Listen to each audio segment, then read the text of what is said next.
Mutton gravy எப்படி செய்யலாம்னு சொல்லி பார்க்கலாம் வாங்க. அடுப்பில் ஒரு கடாய் வச்சு சூடானோன்னா ஒரு 3 ஸ்பூன் ஆயில் ஊற்றிக்கலாம்.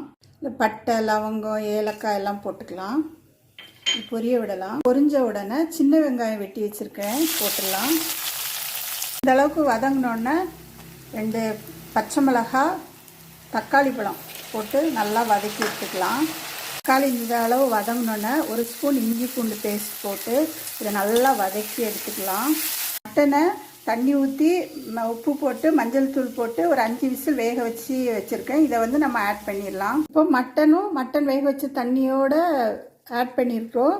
கொஞ்சம் கருவேப்பிலை போட்டு இந்த தண்ணி வத்துற வர வேக வைக்கலாம்.